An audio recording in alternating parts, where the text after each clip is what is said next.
Mojtaba Khamenei, son of the late Ayatollah Ali Khamenei, is being touted as the next potential supreme leader of Iran. This amid developments that clerics are moving fast to narrow down a name as Ali Khamenei's successor. But as Iran prepares to get a successor for Khamenei, Israel has threatened that any successor will be an unequivocal target for elimination, emphasizing that Israel, with US support, will continue to strike Iran's capabilities while working towards conditions for regime change. The senior clerics responsible for naming the next supreme leader convened on Tuesday with Mojtaba Khamenei emerging as a top contender. A final decision was not made. While some clerics considered announcing him as a successor as soon as Wednesday, others feared the move could make him a target for foreign powers.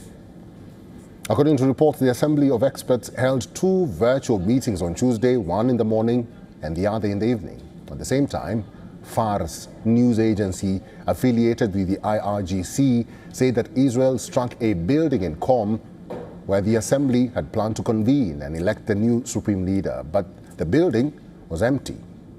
Mojtaba has close links with the Revolutionary Guard Corps, which reportedly has been pushing for his appointment, saying he has the credentials to lead Iran amid the ongoing turmoil.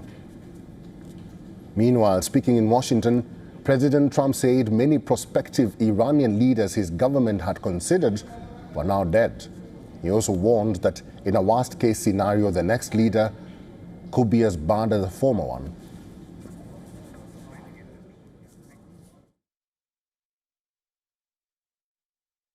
I guess the worst case would be we do this and then somebody takes over who's as bad as the previous person, right? That could happen. We don't want that to happen. That would probably be the worst. You go through this and then in 5 years you realize you put somebody in who is no better. So we'd like to see somebody in there that's going to bring it back for the people. And we'll see what happens with the people. Youssef Jalali is a journalist based in Tehran, Iran. He's now joining us live from Iran's capital. Jalali, good to see you again. A quick update on what's happening on the ground. The United States say they have hit over 2,000 targets and Iran's air power and at sea has been decimated. Iran has been absorbing strikes from the United States and from Israel on multiple fronts, including its Navy. We just heard that an Iranian iconic destroyer and warship called Soleimani, that's a very iconic domestically built warship located in the Persian Gulf, has come under an attack and has been hit by the United States airstrikes. Of course, so when it comes to inside Iran's soil, we have also seen that Iran continues to be faced with continuous strikes from the Israelis and the Americans, targeting its governmental buildings, its infrastructure, military and intelligence infrastructure. The Basij bases continue to be a target for the Americans. But of course, Iran continues to launch counter strikes targeting the Israelis with its ballistic missiles, and also continues to disrupt the flow of oil shipment and transit through the Persian Gulf and through the Strait of Hormuz. All in all, Iran seems to be resilient and seems to be responding to the incoming attacks. Jalali, just before I continue to my next question, just a clarification. The Secretary of War did admit that the United States submarine torpedoed the warship from Iran. Just to make that clear for our viewers before we proceed, Jalali, there is now talk about succession. Clerics claim they have chosen a successor, but there is a threat to his life. Pete Hegseth claimed the successor has been killed. What can you tell us about developments on that front? Of course, for further clarification, the warship you pointed to was Dena warship. It was different from Shahid Soleimani warship. Shahid Soleimani warship was targeted. Its helipad caught fire. But of course, the warship you were pointing to was Dena warship, very much larger and bigger than, and even more significant with more capabilities than the warship I was talking about. And with regards to Mojtaba Khamenei, the Iranian outlets are yet to, of course, announce or confirm the appointment of Mojtaba Khamenei as a successor. We just heard from Ayatollah Khamenei, who is a senior member of the Assembly of Experts. The Assembly of Experts is responsible for choosing the next leader. He said, and he told state media that unlike what Western media are trying to say, the Assembly of Experts is yet to announce or is yet to arrive at a conclusion as to who is going to take the helms of Iran's supreme leader position. For now, we have to wait for an announcement from the Assembly of Experts. They're saying that they are still deliberating and the options and the candidates are still under discussion. Among them is most likely they've not actually highlighted who is discussed and who is under debate. But of course, Mojtaba Khamenei is one of them.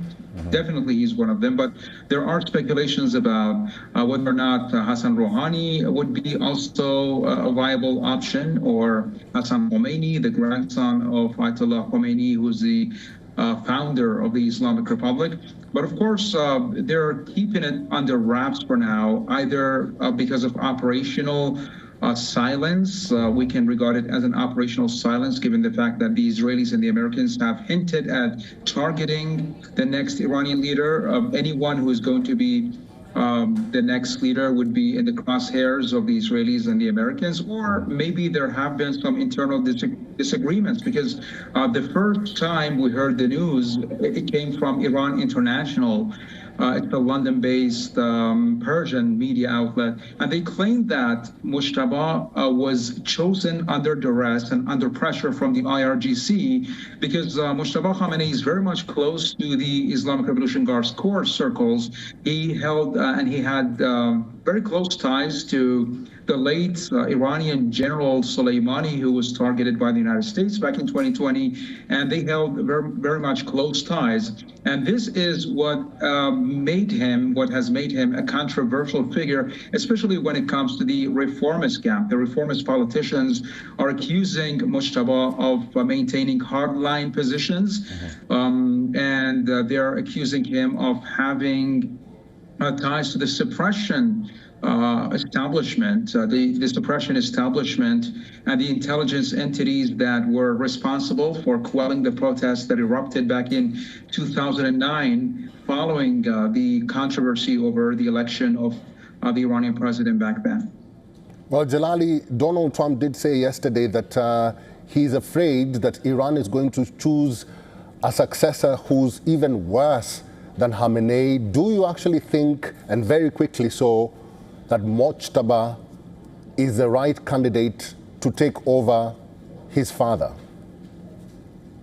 Of course, there are many debates over which path he would follow if he is the next Iranian leader. Some analysts believe that he's going to maintain close ties with the West to try to calm down the situation and de-escalate the situation. And in fact, a couple of months ago, there have been some debates over the successor of Ayatollah Khamenei before all this chaos would erupt.